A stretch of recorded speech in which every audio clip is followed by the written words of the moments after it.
El lema de este principio es: todo tiene su principio masculino y femenino. Como todos los anteriores, este principio está siempre en acción. Nada puede existir sin el principio de generación, o sea, sin su padre y su madre. Todo, absolutamente todo, tiene padre y madre, o su base femenina y su base masculina.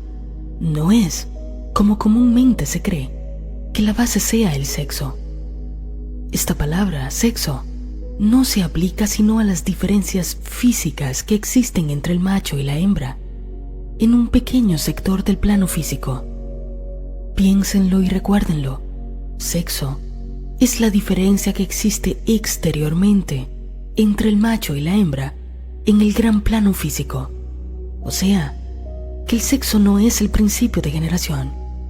Es simplemente la presencia del masculino y el femenino en toda creación. ¿Comprendes bien?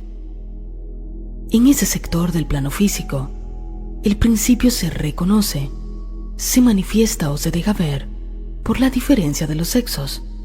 En los planos más elevados, el principio toma formas elevadas, pero cada ser contiene en sí mismo los dos elementos de ese principio.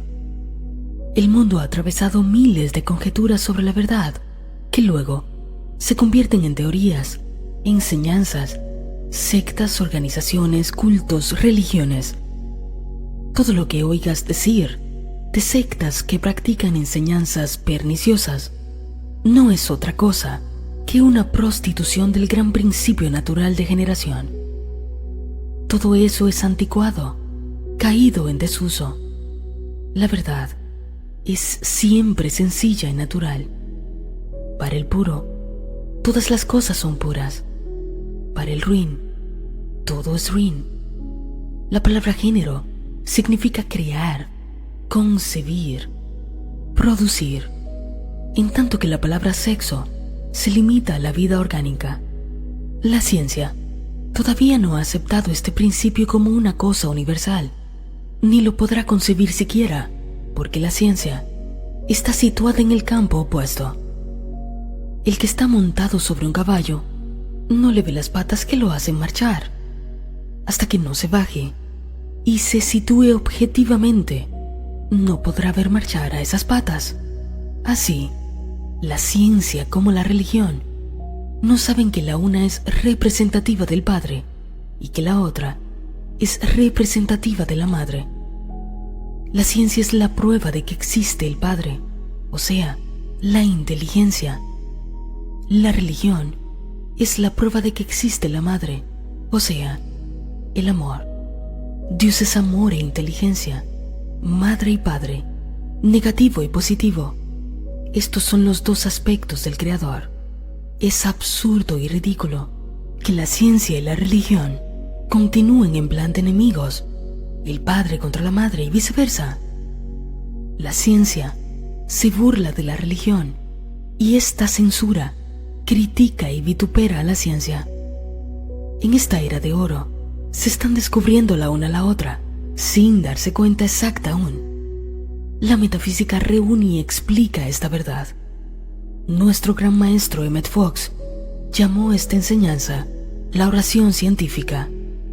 Hay que hacer una aclaración muy importante, y es que una cosa es la religión y otra cosa es la iglesia, y que la mayoría de los humanos no conocen la diferencia y confunden una cosa con la otra. Algunas veces nombrando a la religión y otras veces a la iglesia como si los dos términos fueran uno.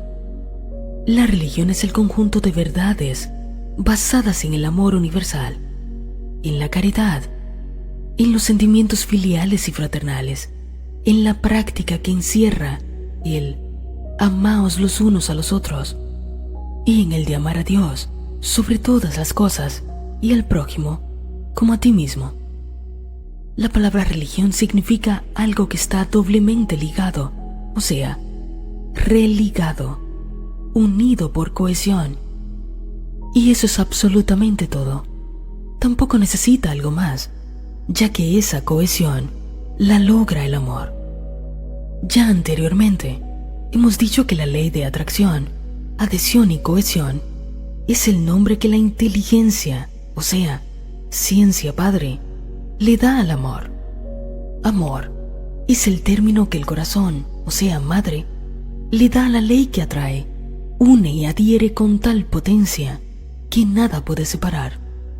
Todo lo que de allí se desprende, fervor, devoción, caridad, etc., son cosas típicas de la madre. El papel que desempeña la madre en una familia, religando y entrelazando a todos sus hijos por medio de su amor, sus cuidados, sus enseñanzas, su devoción, la atracción que ejerce sobre toda la familia, esa vibración que aún después de muerta sigue ejerciendo su influencia invisible, recordándole a todos que son hermanos ligados por un mismo padre y religados por una misma madre. Eso es la religión. La Iglesia, en cambio, es un organismo, una organización humana creada por los hombres. El término viene de ecclesia, palabra latina que significa reunión, o sea, conjunto de cosas dispersadas. Lleva el objeto de reunirse para orar, practicar obras piadosas, enseñar, etc. Pero después de fundada la primera iglesia, pronto degeneró en un instrumento de amenazas, castigos, dogmas, reglas, indulgencias y permisos especiales, todo para obligar a una lealtad hacia ella, no hacia la religión, entiéndase, sino hacia las leyes que Iglesia impuso, leyes y obligaciones físicas y corporales, limitaciones, ritos y observaciones obligatorias, todas catalogadas por los escribas ordenados por esas iglesias, especialmente parafraseadas para confundir los términos iglesia y religión en las mentes ingenuas de los tiempos cristianos primitivos. ¿Comprendes ahora la diferencia entre iglesia y religión? Son muy pocos los que aman un conjunto de reglas duras, inflexibles, que se basan en el temor y la amenaza. Aún los que aparentan ser más adictos a la iglesia están solo aparentando los de labios hacia afuera, sintiéndose amenazados, pero en sus vidas privadísimas, sobre todo en sus ideas y sentimientos, actúan en forma totalmente opuesta. La ciencia, en cambio, actúa con toda la libertad que le conviene. Ella es masculina y, a pesar de que la llaman ella, está basada en el intelecto terrenal. ¿Y cómo no siente? Porque el sentimiento es una cosa y la inteligencia es otra, como ya lo hicimos ver. Nadie la cohíbe, nadie la obliga, ni le pone trabas, ni leyes, ni reglas, ni castigos.